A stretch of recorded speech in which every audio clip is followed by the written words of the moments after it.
What's up, everyone? This is Saiyan 91 back once again for some more Let's Play of Super Mario RPG. Last time we took care of Mac and got the first star. In this, we're gonna hopefully get to Kiro Sewer. I want to say something I should have said like a few videos ago. It's not about the game, but I still want to talk about it. But a few days ago, or like a few days ago, like 2 or 3 days ago, I just got finished playing Majora's Mask. And I have to say that the final temple in it, Stone Tower Temple I believe it is the biggest pain in the ass I've ever had to gone through. It's so confusing and convoluted, it makes the Water Temple look tame in comparison. I know in the Water Temple that you had to unequip and equip the boots or you got in 5 minutes just because, yes, you have to push this block one certain way, and plus in case you want to go to, God, I can't think right now, in case you want to float to the top of the area or something like that. But with the Stone Tower Temple, it's even worse.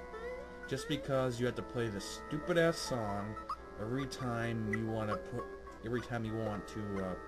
push your switch down, but it's so convoluted and annoying. And good lord, it's bad. I'm not saying the entire game is like that, but it's just the last temple is such a huge pain in the ass. Even the Great Bay Temple wasn't that bad. It took me maybe like 15-20 minutes to get through, I'm sure. Oh dear God. They had to explain how to enter a fucking pipe. Yes, when entering a pipe, you cannot push anything but down if you want to go in it. It's pretty fucking stupid. And I can't jump that? Okay. Fuck. Fish! And I don't think these are Cheeps. I think they go by a different name in this. And I don't really care if I get attacked, because I need to show these off anyway. Yeah, they're called Gobies, which makes no fucking sense. It's not like they can't use the same names. I mean, it wouldn't be called Mario 64 if the main character wasn't the mustachioed, red hat wearing plumber. It wouldn't not be the same. But God. And also, talking about Majora's Mask again, good lord, what the hell are, oh god, who's looking? Rat Funk? Or did that say Rat Punk? I'll have to look at that again. But, shit, I lost my place. In the final temple, if any of you never played Majora's Mask, go out and do it. It's not as good as Ocarina of Time, I'll admit that, but it's a Zelda game, and if you like them, you'll get your fix. Or at least this one.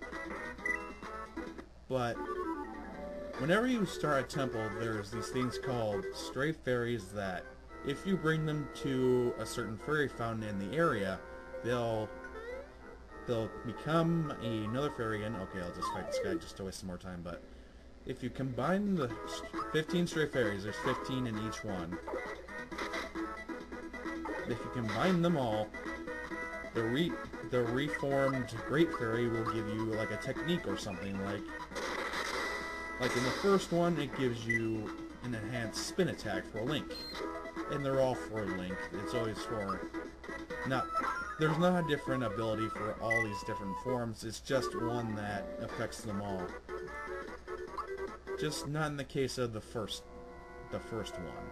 In the first one, it only affects the young Link. It's an enhanced spin attack, which pretty much doubles the range that it spins at. And I think I'll show off Pure Water. I think we should use it on the Shadow. And they'll destroy the ghost in one hit. But anyway. The second one gives you an enhanced magic meter. It doubles it. So it makes the Goron form a bit more useful. Makes you able to win the, what's it, like the Gold Rush race or the Gold Dust excuse me, one of the two. It helps you win a race. It helps you get an item, an item that enhances your sword's power. I understand that. Okay, the water has been drained, so we can go back down the pipe and see what's happening. Okay, there's a jumping fish for some reason. Well, duh, there was just fishes swimming in the damn water, but... Okay, the second one, going to the third one now. This is a hidden little guy. I'm gonna concentrate more on what I am talking about though. But in the third one, the Great Bay Temple, it gives you double defense, which is good all around. It's okay. Not getting hurt too much helps. But where I draw the line is the Stone Tower Temple's Furry Fountain. Not Furry Fountain, the Fairy Fountain, excuse me. All you get for completing that is the Great Fairy Sword. Now, finding the stray fairy chests in the temple is hard enough on its own. And the game isn't that hard once you get the Gilded Sword, the final upgrade to the Hero Sword, I believe it is. I know it's not the Kokiri Sword, because they're trying to distance it and as much as they can from Ocarina of Time. That's what I'm guessing. But, whatever. The game's not hard if you have the Gilded Sword. Okay, we got okay. Super Jump! New technique. That is super. I'll go for more attack. I could always use more attack. 6. Psychopath! And if you've been looking at the little info boxes that I've been making, that's what the 3 question marks are. Psychopath allows you to see what an enemy's thinking and also shows their HP and how much they have left, so it's a very useful ability. And I'll get more HP from Ollie, he needs it. But the... True form pin, okay. I'll explain that later, but... Anyway, where I was leaving off is that the game's not hard if you have the Gilded Sword. Anything that gets near you, excuse me, I cannot talk today, but anything that gets near you is pretty much dead meat anyway, so you don't need the Great Fairy Sword in the game at all. It's just for completionists, and Lord knows I'm not one of them. I hate completionists, but only certain ones. To a certain degree that I hate them because they think that getting everything in the game makes more sense than actually completing it on its own. And that's pretty damn stupid, but the Great Fairy Sword is useless because it's in a way like the Big Goron Sword, which you can't use your shield when you're using it, but it does double damage than what the Gilded Sword would do. But it's still not worth it because you rely more on your shield than you do anything else in the game. You want to keep yourself safe, not get killed easily. And by the way, I don't think I ever died in the game anyway, so... Okay, let's fight some boos. It's not hard. It's pretty easy to get through the game without dying. Okay, that's not a big boo. You're lying to me. Okay, cutting away from that for like a few seconds. Super Jump allows you to jump on an enemy until you miss. That's pretty much it. So if you keep on hitting the Y button at the correct time, you'll keep on going. Psychopath. I'm not going to put... Like you have seen so far, I'm not going to be putting up enemy info boxes because that's way too much trouble, and plus, the enemies aren't that hard anyway, and plus you don't need to know what they're thinking. And plus they don't have enough HP to make them worthwhile. But cutting back to Majora's Mask. You want to have the shield out most of the time. If you don't use it, most of the time the enemies will either slaughter you, or you miss a good point to counterattack. Okay, what are you?